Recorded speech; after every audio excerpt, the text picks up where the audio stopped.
Hi, I'm John Brewer, President and CEO of the Billings Chamber of Commerce, and we are so proud to be celebrating the 2021 Small Business Appreciation Week.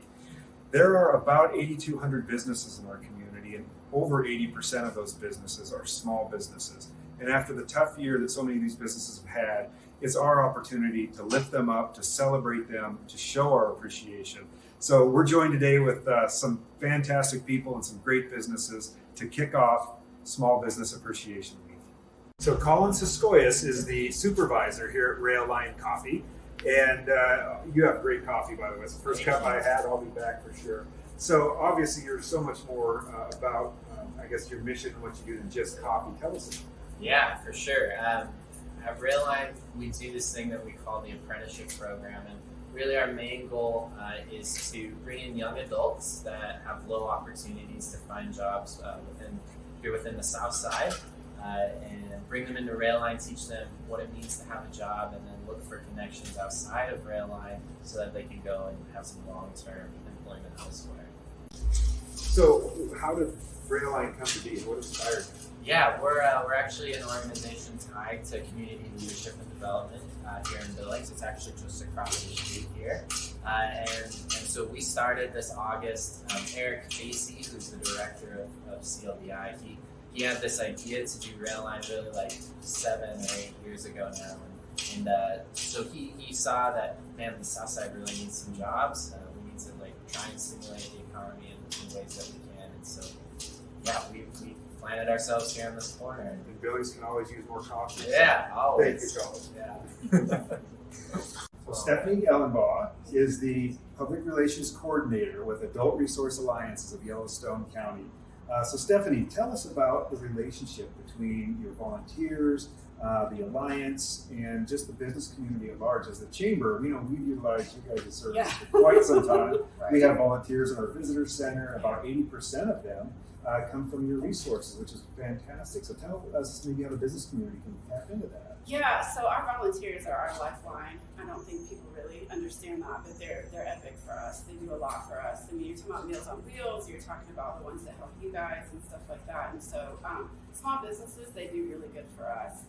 We've never put our hand out there and said, hey, we have something and we really need something, and not got it back from this community. It's a very giving community. So, Shields has always been really good to us at the end of the year and stuff. And so, First Interstate Bank is probably half of your volunteers. People, right? Yeah. So they're the ones that stuff our blizzard boxes every year to get ready for the winter for the Meals on Wheels. And so, yeah, I mean, if anyone has spare time, we're always happy to have some more volunteers. That's really good for us. And, as the small businesses, some of them do small fundraisers for us. Some of them just do monetary donations. Some of them come by and inform us of different things and give speeches and help us educate the senior population on different things. So, there's nothing that we haven't gotten from this community. They've always taken very good care of us. Thank you, Stephanie. Absolutely. Thank you. Hey, so we're with Xiaoyi Wang from Job Service. She is the Workforce Consultant Supervisor. So, Xiaoyi, I think we all agree that our workforce is the backbone of the economy in our community and in any business. We were at about 4% unemployment right now. Before the pandemic, Billings was in the 3% neighborhood. So there's always been a challenge with having a strong workforce. And your organization, Job Service, does an amazing job of connecting our employers with workers. Tell us a little bit about what you do. Absolutely. Thank you for the opportunity. So we have about 20 of our workforce consultants working with Job Service Billings, helping all businesses, including small businesses, with all of your hiring needs. And that includes encouraging the next generation of the workforce to look into what you do and allow that type of mentorship to happen. So these future generation of the workforce would know what type of opportunities are in our community. And small businesses do such an amazing job with mentorship of young people. I mean, they're unique, there's always a story, they're always inspiring, they love what they do, that passion behind their business, really engage with the young people in our community. Well, thank you for everything you do, and thanks for joining us, Xiaoyi. Thank you. Thanks for having us. So having having a diverse community and deliberately building an inclusive environment is one of the Chamber's top priorities right now. We're really looking at what we can do to encourage businesses in our community to be diverse and inclusive. What are your thoughts on diversity and inclusion as an economic imperative as it relates to the workforce? Within the Department of Labor, we had representation of all of that, and we were trying to model diversity. And when we do work with our clients with diversity, we can tell that our consultants really relate to the workforce, and we can speak to the businesses and employers in that same way, so we can demonstrate why diversity is so important and how it helps us. I think you're right on. I mean, people hear diversity and they think right away it's your background, your race, your ethnic, your religion. It's also your gender, your sexual orientation. There's so many pieces that go into that just being a welcoming community and a welcoming business really helps lift that workforce tremendously.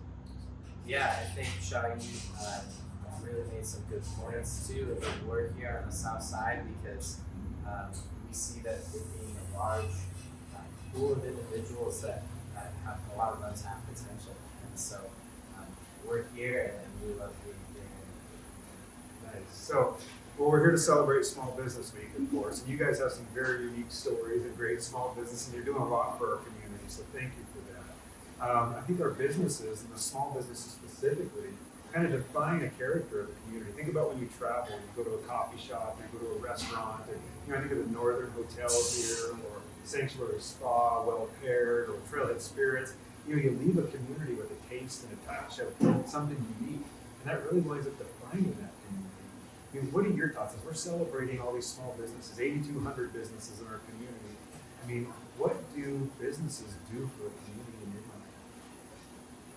I saw something on Facebook a while back, and it said, when you support a small business, you might support gymnastics lessons or baseball for that child, or a family gets to go to Disney World, and that hit home for me when it came to that, and I was like, that's why I support small businesses, because that's what you get to see that, you know what I mean? And I thought that was kind of interesting. It's a small business owners, they own the community, too, Yeah. right? They're part of the fabric, and they want to give back. And Yeah, I love seeing other people's dreams kind of being worked out and making it great. So for me, it's always fun to go to new businesses that are small businesses, just because hey, somebody wanted this, they had dreams.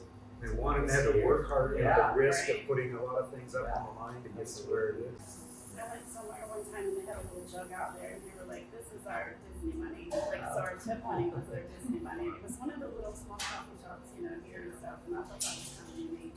I was like, that puts things in perspective for you. So that's when you buy that. That's what you get right. Well, that's a good reminder. I mean, looking at the last year that we've had, the struggles people have had, we can't forget, tipping is so important right now. Shopping local is so important right now, and helping, find what you can find locally and buy it here and help those employees, help the employers. So, yeah, we celebrate this week, but we can't forget that we got to do this every day. Help the small businesses and good businesses. Well, cool. Shayi, Colin, Stephanie, thank you guys for joining us. Thank you.